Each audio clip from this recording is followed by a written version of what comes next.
Boa noite, queridos amigos.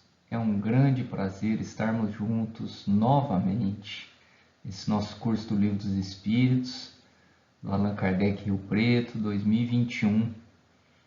Sintam-se abraçados, que possamos juntos experimentarmos das palavras de Jesus, de Kardec, para o nosso aprimoramento pessoal, as nossas reflexões e a construção desse conhecimento intelectual que tanto há de nos facilitar o aperfeiçoamento. Um grande abraço a todos e vamos começar. Hoje com esse título presente no livro 2º dos Espíritos. Estudaremos aí a pergunta de 76 a 92, todos após, com seus livros na mão, fazendo uma breve recordação que nas aulas anteriores estivemos no livro 1º, onde a gente viu as causas primárias, entendemos o que é Deus, a formação dos mundos, a matéria, a aula passada, o princípio vital. Hoje a gente vai formar o conhecimento a respeito do espírito. Antes de entrarmos no assunto principal que Kardec nos traz sobre o espírito, o que é o espírito, qual que é a função do espírito, a gente vai fazer essa breve reflexão. Aonde vocês acham, meus irmãos, que está localizada a inteligência do ser humano, a consciência de si mesmo, a consciência do mundo exterior? A ciência diz para a gente, com todo o seu desenvolvimento tecnológico, na física quântica, na genética, todos os equipamentos, bilhões de dólares gastados nisso, a ciência acha que ela está presente no cérebro, que conexões dos neurônios, através da plasticidade neuronal, a formação de novas sinapses, novas conexões com o aprendizado, é isso que proporciona a consciência do ser humano, né? Mas a gente sabe que isso está longe de ficar estabelecido e está longe dessa teoria da ciência ter, digamos, uma comprovação ou uma aceitação pela humanidade como um todo, porque ficam várias perguntas sem serem respondidas. A primeira coisa que o ser humano fez para tentar entender a consciência, a inteligência, o raciocínio lógico, a tomada de decisão, foi abrir um crânio e olhar o cérebro lá dentro. Embora essa análise macroscópica do cérebro, olharmos o cérebro dessa maneira, não resolveu grande coisa. E aí começou a usar o microscópio, olhar as pequenas partes do cérebro, aqui nessa coloração da hematoxilina e eosina, onde se tenta perceber alguma alteração microscópica que pudesse estar gerando essa inteligência, e não se descobriu. Por exemplo, quando Einstein morreu, ele já era muito famoso, eles correram para pegar o cérebro dele e estudaram em laboratório, microscopia, mas não descobriram nada, nem na macroscopia, olhando o cérebro por fora, nem no microscópio. Depois de um certo tempo, nós começamos a conseguir examinar o cérebro, olhar o cérebro, sem precisar que a pessoa estivesse morta, através dos exames. Esse, por exemplo, o exame de ressonância. Então a gente vê todas as partes do cérebro, o cerebelo, o tronco cerebral, o córtex, onde fica aqui as amígdalas, o hipocampo, a hipófise. Então o ser humano conseguiu olhar dentro do cérebro. E mesmo assim, mesmo a pessoa estando viva, não se conseguiu descobrir aonde está a sede da consciência. Esse daqui, já um estudo bem moderno, denominado tractografia, onde ele pega todas as conexões das vias neuronais e relaciona entre si, fazendo esse desenho até artístico, né? Mas mesmo assim, pouca coisa se descobriu. Bom, os cientistas já estavam até desanimados, meus amigos. Eles pegaram um microscópio, fizeram ali fluxo de elétrons e através da captação desses elétrons conseguiram fazer estudos maravilhosos como esse aí, que é a microscopia por elétron, que faz ali um desenho muito bonito do cérebro e muito detalhado. Mas mesmo assim não se descobriu a sede da consciência. E continuaram-se os estudos até que nós chegamos aí na ressonância funcional. O que é essa ressonância funcional, gente? Essa ressonância é uma ressonância em que você detecta a área do cérebro e que está mais ativa no momento em que é feito. Então eu vou perceber o fluxo de oxigênio, de metabólitos, dependendo da área do cérebro que eu estou usando.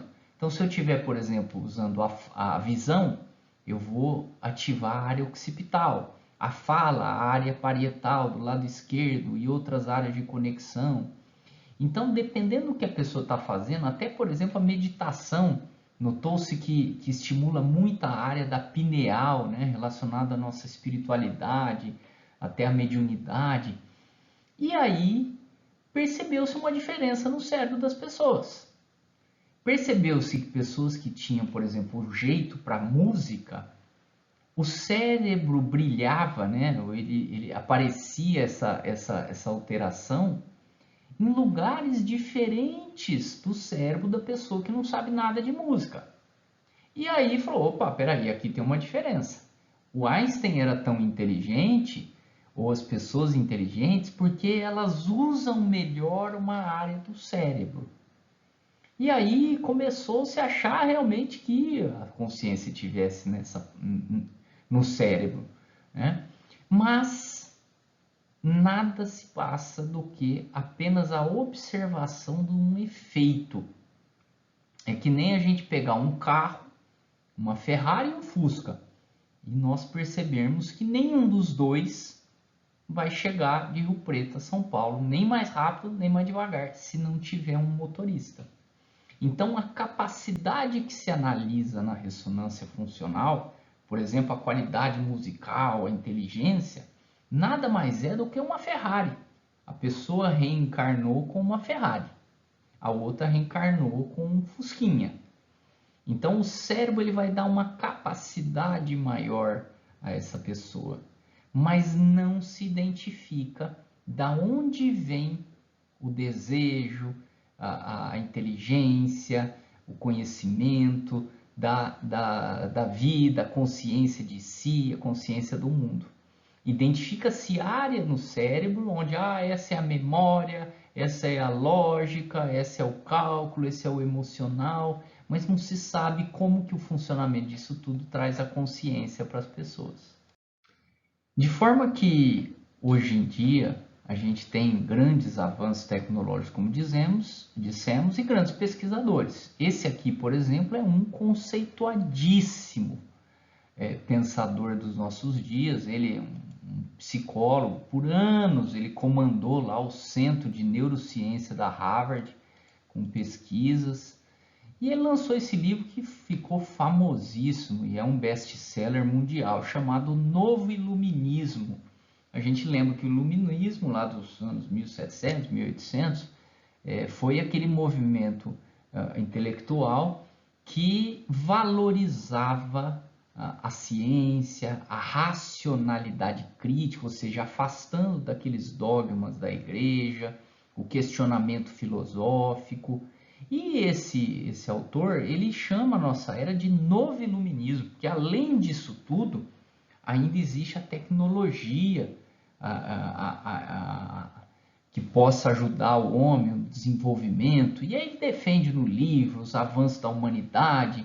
E eu fui ler o livro. O livro, só para vocês terem uma ideia, tem 50 páginas só de referência bibliográfica. Então são 50 páginas só de livros que esse autor consultou, de trabalho científico, para escrever o livro. Mas eu fui ler o livro e saber, né, como que está o conhecimento atual da nossa consciência. O que é a inteligência do homem. E aí eu peguei essa parte do livro aqui, pessoal, que ele toca no assunto. Olha o que ele escreve. Ele fala assim para a gente, ó. Ele fala que eu concordo com vários outros filósofos que talvez seja inútil esperar uma solução para a consciência.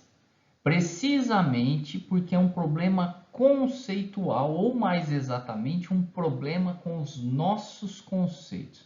Então, esse grande autor, na verdade, ele não tem a menor ideia de como funciona a nossa consciência.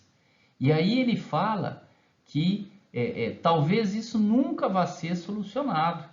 E que talvez isso possa estar relacionado ao fato da gente não conseguir entender os nossos próprios conceitos. Olha o absurdo que chega a ciência cética, ateísta, que duvida de Deus e que nega as tentativas filosóficas do entendimento do homem. Vamos para a parte espírita. Dentro dos conceitos estudados previamente, já nesse nosso curso, a gente vai trazer os 3 elementos que constituem o universo. Deus, que a gente estudou na primeira aula, falou das propriedades de Deus, o espírito e a matéria. Sendo que o espírito, no entendimento de Kardec, nosso, nosso que eu falo dos espíritas, né, é a sede da consciência. Então, esse espírito nós vamos estudar detalhadamente hoje. E a gente começa o estudo com essa pergunta de número 76. Como podemos definir os espíritos? A resposta: podemos dizer que os espíritos são os seres inteligentes da criação. Eles povoam o universo além do mundo material. Então, os espíritos, eles tiram qualquer dúvida, o Kardec tira qualquer dúvida nossa de onde estaria a consciência. O ser inteligente, ele não é material, ele está além do mundo material. Ele é o espírito. E notem aqui, meus irmãos, que até a Denise tinha comentado no nosso bate-papo, que a partir de agora, a inteligência ela é individualizada. E ela é grafada aqui no Livro dos Espíritos, quando ela é individualizada, com um E maiúsculo, porque cada espírito é um ser único. Essa conceituação do espiritismo, ela tem uma base, né? E aí me pergunto, vocês sabem da onde que Kardec tirou isso? Já que há tantos séculos, desde lá eu não vou nem falar o período pré-histórico, né? Mas pelo menos desde a época da Grécia, né? Sempre que tivemos filósofos, estudiosos, sempre todo mundo quis descobrir onde que está a consciência. E foi Kardec lá, a partir desse livro que a gente está estudando, é que veio a dizer que a consciência, o ser inteligente é o espírito. E baseado no que, gente? A gente sabe, né? Vocês saberiam responder isso. Baseado nas comunicações dos espíritos. Então, quando Kardec descobre o efeito inteligente por trás das mesas girantes, ou seja, as mesas girantes, elas mostravam que elas não eram apenas efeitos mirabolantes, falsos ou instintivos, elas realmente tinham um ser por trás para movimentar aquilo lá. E aí eles começam a aprimorar o mecanismo da mediunidade. Então a mediunidade, e nós estamos falando desse livro, que é o Livro dos Espíritos, que é mediunidade pura, Kardec perguntando através de um médium para espíritos superiores. É ali que forma a base da doutrina espírita e esse entendimento. Então, durante os séculos, diversos médiuns vêm ajudando nós, seres em busca de respostas, a nos saciarmos e a tentarmos realmente interiorizarmos o conhecimento do universo, de como as coisas funcionam. E o Espiritismo está aí para isso, para nos ajudar nessa trajetória. Lá no capítulo 2, a gente chegou a comentar alguma coisa, né? Os elementos gerais do universo, foi falado da matéria, foi falado de espírito, mas Kardec agora vai fazer um estudo mais pormenorizado. Então, nesse primeiro item aí do nosso estudo de hoje, são 3 itens. O primeiro, origem e natureza dos espíritos. Kardec vem perguntar lá na pergunta de número 77.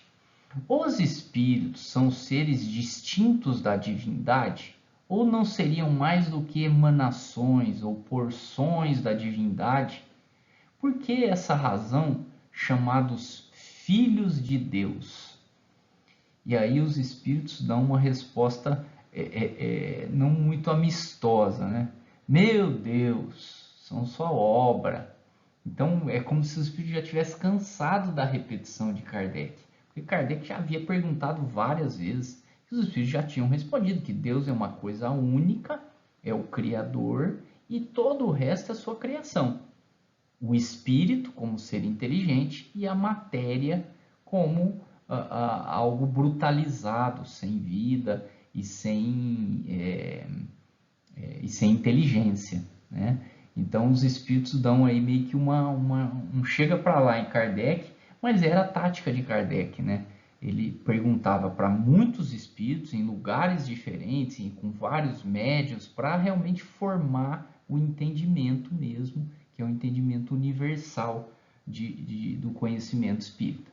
A pergunta seguinte, Kardec vai questionar: os espíritos tiveram princípio ou existem de toda a eternidade como Deus? Então a gente viu que Deus era infinito, Deus era eterno, Deus era soberanamente bom, Deus era perfeito.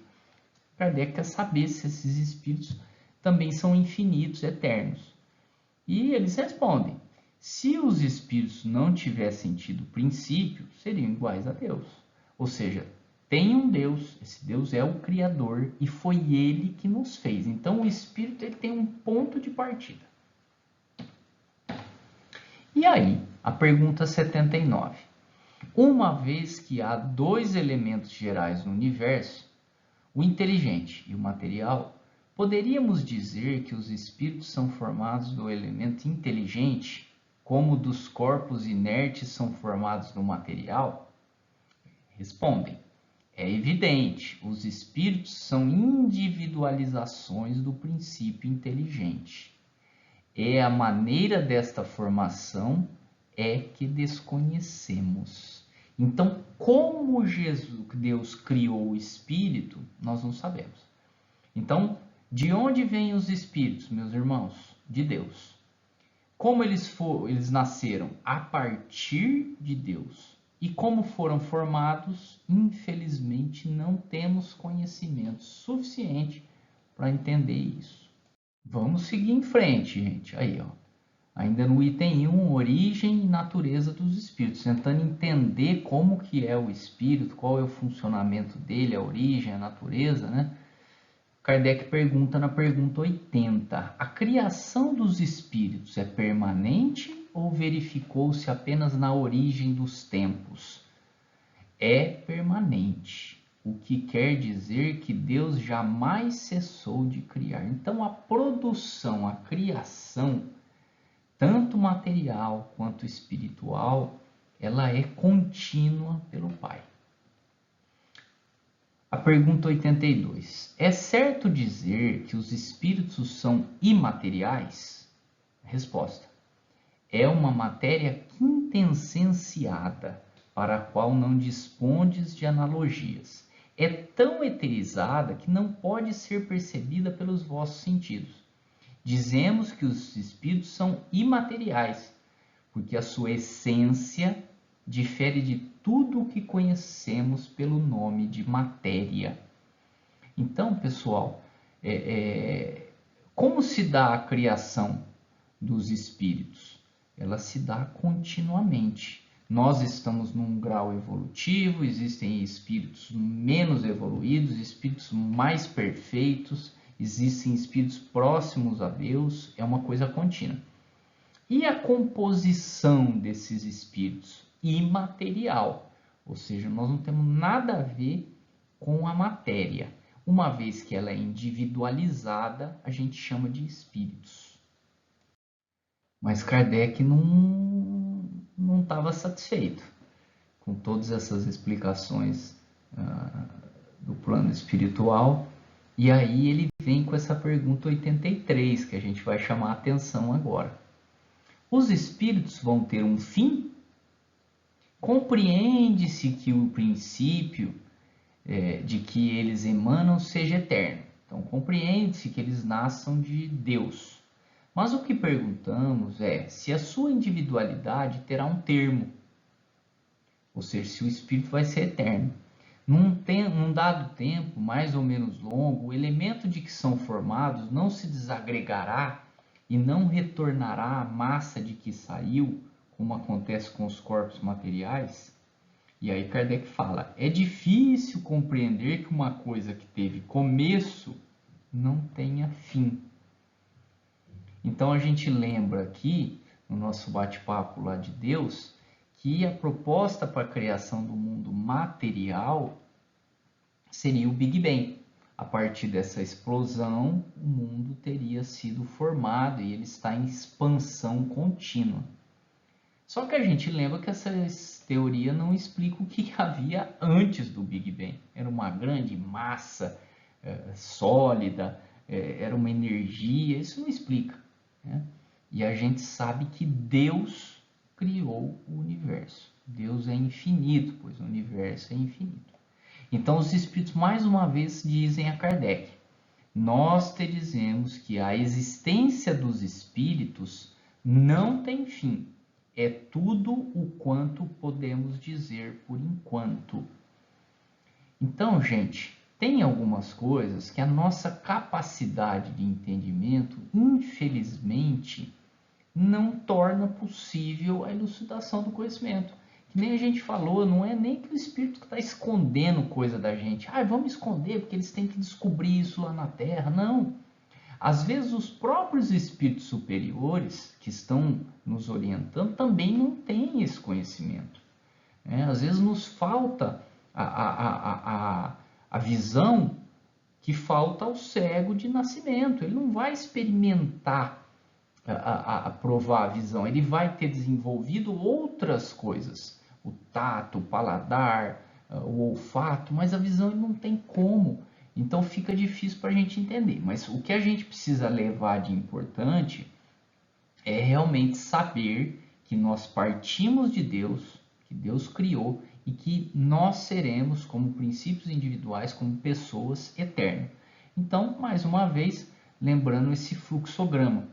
Esse fluxograma aqui, ele representa, esse fluxograma não, esse gráfico que eu fiz aqui bem mais ou menos, mas a linha reta que seria Deus, não tem nenhum ponto de começo, nem um ponto de fim.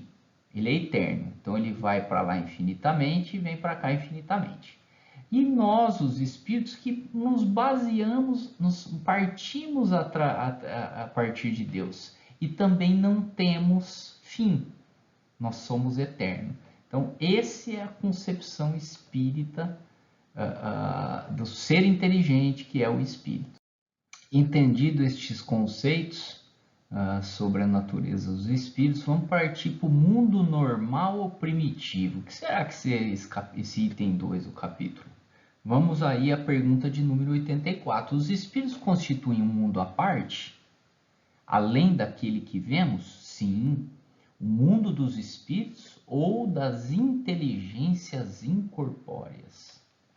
Qual dos dois mundos, qual dos dois, o mundo espírita ou o mundo corpóreo, é o principal na ordem das coisas?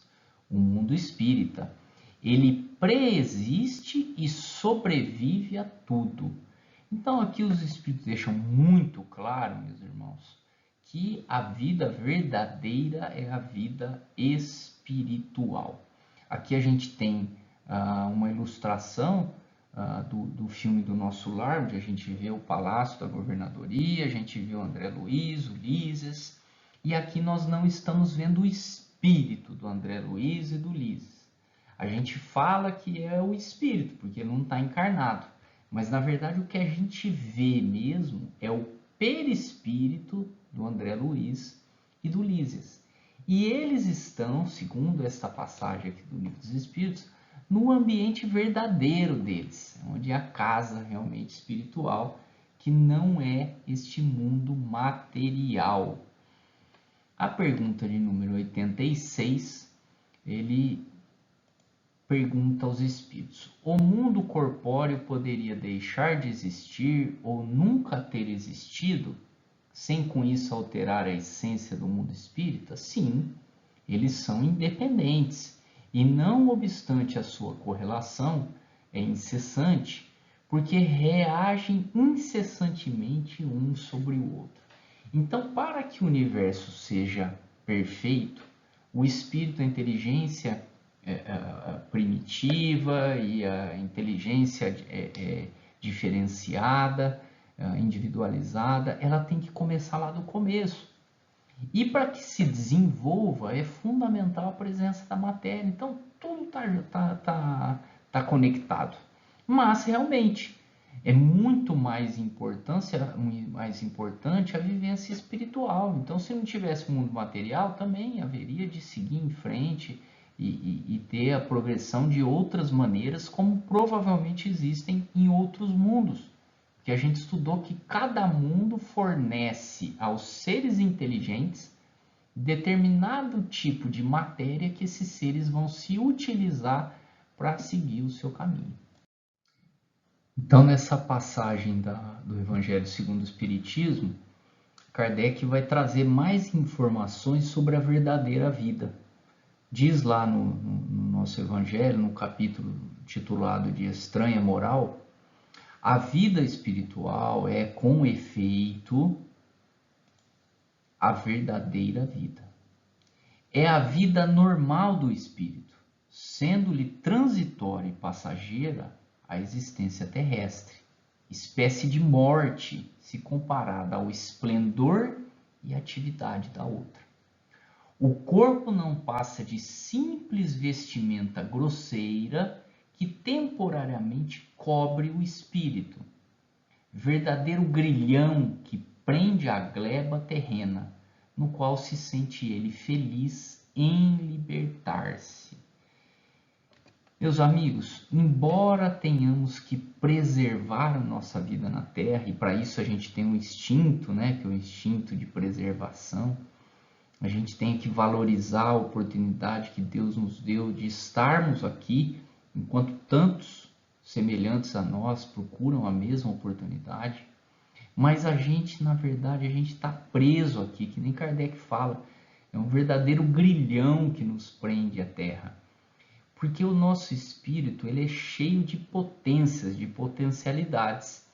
Estas potencialidades, tais quais a volitação, a visão em múltiplas dimensões, atravessar a matéria, a memória, o raciocínio, a nossa inteligência com as vivências de várias vidas, tudo isso está vivo na vida espiritual. Por isso que o Espiritismo meus irmãos, uma doutrina consoladora para aqueles que perderam, por exemplo, entes queridos. Se a gente realmente acreditar no Espiritismo, não tem por que a gente ficar com saudade ou com medo, o que será que vai acontecer com ele depois que ele morreu? Não, é uma doutrina consoladora, porque fala que a verdade é o mundo espiritual. E aqui a gente tem o detalhamento de como é essa vida nos planos imateriais. E esse mundo das inteligências imateriais? Onde seria isso? Kardec vai perguntar, logicamente. Então, na pergunta 87, os espíritos ocupam uma região circunscrita e determinada no espaço? Quer dizer, onde que ficam esses espíritos? Aí a resposta: os espíritos estão por toda parte, povoam o infinito e os espaços infinitos. Há os que estão sem cessar ao vosso lado, observando-vos e aluando sobre vós, sem o saber. Então, os espíritos estão em todos os lugares, até aqui do nosso lado, nesse momento, assistindo essa aula. Porque os espíritos são uma das forças da natureza e os instrumentos de que Deus serve para cumprimento de seus desígnios providenciais. Mas nem todos vão a toda parte, porque há regiões interditadas aos menos avançados. É lógico, né, pessoal?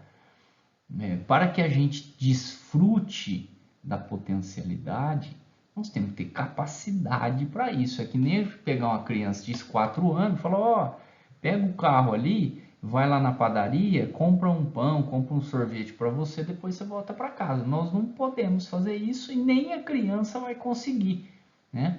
Por quê? Porque ela ainda não tem capacidade, ela não está avançada a ponto de saber dirigir um carro, de saber comprar uma coisa, pagar e voltar para casa. Se o espírito ele não tem essa capacidade, ele não vai conseguir acessar todos os planos presentes no universo. Essa é uma das razões pelas quais a gente não tem tantas informações. Porque espíritos do nosso nível, ou mesmo espíritos superiores que ditaram a obra, eles também não têm acesso, provavelmente, a tudo, né? Com exceção de Jesus, já um espírito muito desenvolvido, eles não têm, às vezes, a mesma capacidade para tentar entender o universo e responder todos os questionamentos a que a gente está proposto a estudar. Pessoal, o último item do nosso bate-papo, esse item de número 3, forma e ubiquidade dos espíritos. Pergunta de número 88. Os espíritos têm uma forma determinada, limitada e constante? Aos vossos olhos, não. Aos nossos, sim. Eles são, se quiserdes, uma flama, um clarão ou uma centelha eterna. Olha a dificuldade que os espíritos têm de passar para a gente o que seria o espírito. Pergunta de número 88A. Esta flama ou centelha tem alguma cor? Para vós, ela varia do escuro ao brilho do rubi, de acordo com a menor ou maior pureza do espírito. Pessoal, será que a gente poderia dizer, por exemplo, que o espírito seria a nossa aura? Porque aqui ele fala, ele varia do escuro ao brilho de um rubi, quer dizer, o brilho do rubi como uma coisa mais linda, né? Mais brilhante. A gente poderia falar que o espírito é a nossa aura, né? Claro que não, né, pessoal? Estou falando isso aqui só para exercitar o raciocínio de vocês. A aura que a gente entende é uma emanação fluídica da condição do espírito. Então, acredite-se que a aura tenha várias cores, né? Os espíritos, quando nas obras psicográficas, contam da aura, que lá no plano espiritual não tem como a gente se travestir, se a gente usar máscara, a gente tentar se esconder, não. Lá a gente é conhecido pela nossa aura. E se a gente vê a aura, não pode ser o espírito, porque o espírito é imaterial. Então a gente não consegue ver o espírito. Por isso que Kardec faz esse comentário embaixo para deixar a coisa bem entendida. Representam-se ordinariamente os gênios como uma flama, ou uma estrela na fonte. É essa uma alegoria que lembra a natureza essencial dos espíritos. Colocam-na no alto da cabeça por ser ali que se encontra a sede da inteligência. Então, gente, o espírito, na verdade, não tem forma.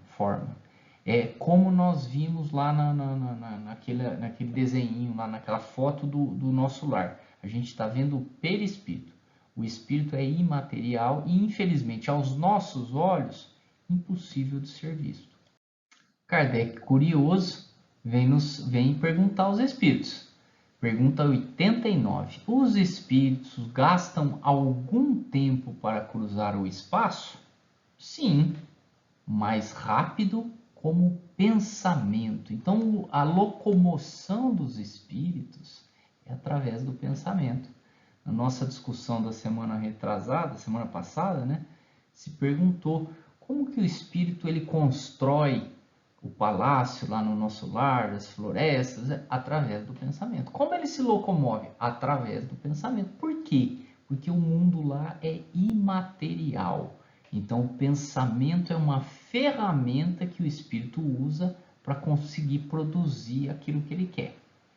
A pergunta 89A é: o pensamento não é a própria alma que se transporta?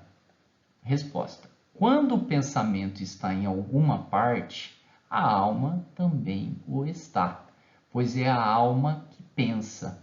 O pensamento é um atributo da alma. Então não dá para falar que o princípio inteligente, que o espírito, é pensamento. O pensamento é um atributo dele. Tá? E como a gente dizia, o pensamento ele tem a questão de pensamento como consciência do espírito, mas tem o pensamento como material, como matéria, que é o que o espírito põe em prática para conseguir movimentar a matéria. Então são coisas que estão próximas. Então, como se locomove? Através do pensamento. E como que funciona? Através do pensamento também. Ainda sobre a forma dos espíritos, a pergunta de número 91. A matéria oferece obstáculo aos espíritos? Não.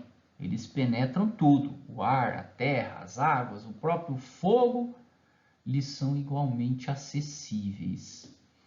Então, o espírito, sendo imaterial, ele vai ter acesso ao universo inteiro de acordo com a sua capacidade.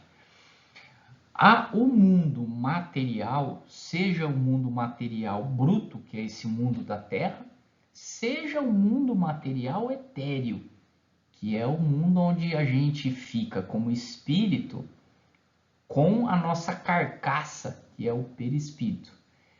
Tanto lá quanto aqui, o espírito tem capacidade de atravessar tudo, dependendo do seu grau de eterização.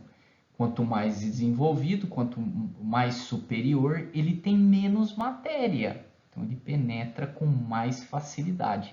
Então sim, eles atravessam paredes? Sim, atravessam. Pessoal, antes da gente passar aí para a penúltima pergunta do nosso estudo, eu trouxe para vocês essa publicação de Kardec na Revista Espírita em janeiro de 1858. Como vocês sabem, além do Pentateuco, né, as 5 obras básicas, Kardec escrevia também a Revista Espírita de próprio punho. Tudo que saiu da Revista Espírita foi escrito por Kardec. E aqui ele traz um estudo interessante. Ele conta para a gente. No último mês de abril, então vamos colocar lá abril de 1857, sentindo-me indisposto, fui passear com meu sócio nas Tuileries. Quem está contando isso é um armador, aquele cara que faz barco, conhecido de Kardec. Estava um dia magnífico, o jardim regurgitava de gente, mas de repente a multidão desaparece ante os meus olhos. Não sinto mais o meu corpo e sou como que transportado. E vejo distintamente um navio entrando no porto do Havre. Então imagine que ele estava lá no Jardim das Tuileries, lá em Paris. Ele percebe sair fora do lugar de onde ele estava, esse armador aí, esse conhecido do Kardec, e ele percebe um navio entrando dentro do porto de Havre, que é esse porto aqui, ó, que está localizado a quase 200 quilômetros de Paris. Reconheço como sendo o Clemence, que esperávamos das Antilhas, Viu atracar ao cais e distinguia bem os mastros, as velas, os marinheiros e os menores detalhes, como se eu lá estivesse. Então ele estava esperando a volta desse navio que estava nas Antilhas e ele percebeu que era o navio que estava chegando. Então disse a meu companheiro, esse companheiro dele lá, que era o sócio dele: eis o Clemence que chega, receberemos notícia ainda hoje, sua travessia foi feliz. Chegando em casa, entregaram-me um telegrama. Antes de o ler, declarei: é o aviso da chegada do Clemence, que entrou no Havre às 3 horas. O telegrama realmente confirmava a entrada exatamente a hora em que me encontrava nas Tuileries. Então aí um relato, pessoal, de uma pessoa que estava lá em Paris e conseguiu perceber a chegada de um navio que estava chegando 200 quilômetros longe disso. Como é que se dá essa possibilidade de ver? Ninguém foi lá e contou para ele, não tinha celular, ninguém contou nada. E ele contou, falou para o amigo dele, falou: o navio chegou e dito feito, realmente tinha chegado. Como foi possível que essa pessoa, esse armador aí conhecido do Kardec, ele teve essa informação? Então, para a gente responder essa pergunta, nós vamos de como ele teve essa informação sem estar nem perto do lugar da chegada do navio. Nós vamos seguir aí no nosso capítulo, o item 92. Os espíritos têm o dom da ubiquidade, ou, em outras palavras, o mesmo espírito pode dividir-se ou estar ao mesmo tempo em vários pontos. Então, pessoal, vamos lá. Aquele amigo de Kardec estava lá no jardim. Será que ele se dividiu e o espírito dele foi lá no Havre para ver a chegada do navio no porto e a outra parte ficou aqui? Será que foi isso que aconteceu para ele conseguir ver? Vamos ver a resposta. Não pode haver divisão de um espírito, mas cada um deles é um centro que irradia para diferentes lados. E é por isso que parecem estar em muitos lugares ao mesmo tempo. Vês o Sol, que não é mais do que um, e não obstante irradia por toda parte e envia os seus raios até muito longe. Apesar disso, ele não se divide. Então, pessoal, esse fenômeno que eu contei para vocês, que eu trouxe aí narrado na Revista Espírita, é o fenômeno que a gente vai estudar aqui no Livro dos Espíritos. Chama dupla vista. A pessoa que tem a capacidade de ver encarnado e uma outra visão, outras várias visões através da visão espiritual, que é diferente da nossa visão. A nossa visão se processa, a visão material do espírito encarnado se processa através do olho. A visão espiritual é diferente. A visão espiritual, ela não é, então vamos colocar aqui nesse esqueminha o nosso espírito, e ela não é uma visão dividida, em que o espírito aumenta a sua capacidade e ele vai forçar a visão e vai enxergar lá no porto de Havre. Não é assim que funciona. Kardec está explicando isso aí, os espíritos estão explicando isso para Kardec. Como se dá a visão espiritual? Através de campos de percepção. Conforme a qualidade do espírito, ele vai irradiar a sua capacidade de percepção, né? Mais longe, mais distante. No caso específico da dupla visão, é um fenômeno mediúnico, em que o espírito encarnado ele tem contato com o mundo espiritual. Mas mesmo nós desencarnados, nós vamos ter essa capacidade de estarmos em vários lugares e de vermos em vários lugares, dependendo da nossa capacidade. Mas essa visão não é uma visão dividida, em que a gente olha lá naquele lugar. Nós percebemos tudo de acordo com a nossa capacidade. Então, um exemplo aí muito feliz de Kardec, dos raios do Sol.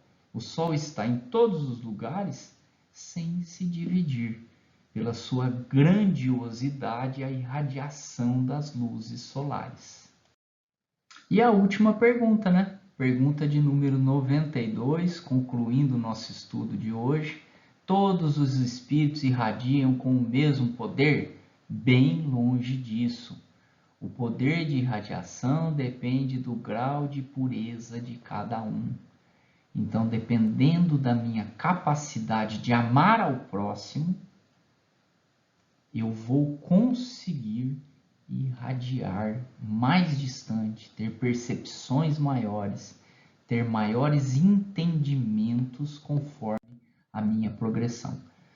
Pessoal, muito obrigado pela atenção. É um estudo muito gostoso, é muito bom estarmos juntos e a gente se sente completo quando a gente está próximo dos amigos. Eu vou convidar vocês a fazer a prece de encerramento.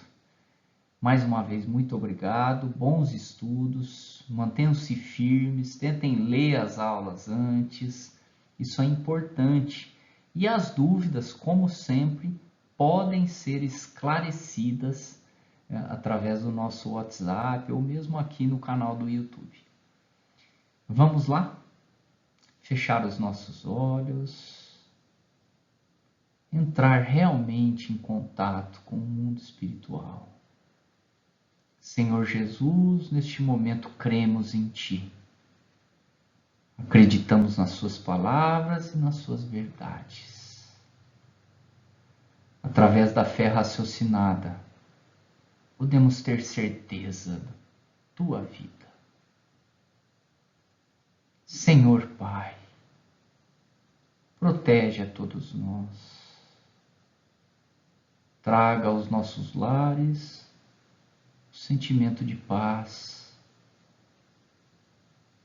seu carinho e a certeza, Senhor, de que nunca nos abandonará. Protege também a todos os necessitados, protege aos nossos familiares, as pessoas que estão sozinhas em seus lares, vítimas da ansiedade do momento, da depressão que tudo vem causando, que elas possam receber esta luz de equilíbrio, a fim de buscar o conhecimento e pôr em prática no dia a dia os seus ensinamentos. Obrigado, Pai. É grande o nosso sentimento de gratidão. Aqui estamos, de joelhos, diante de Ti. Olha por nós, hoje, agora e sempre. Que assim seja, Senhor. Boa noite, queridos amigos. Um grande abraço a todos e até terça-feira que vem com a continuidade do nosso estudo. Um grande abraço.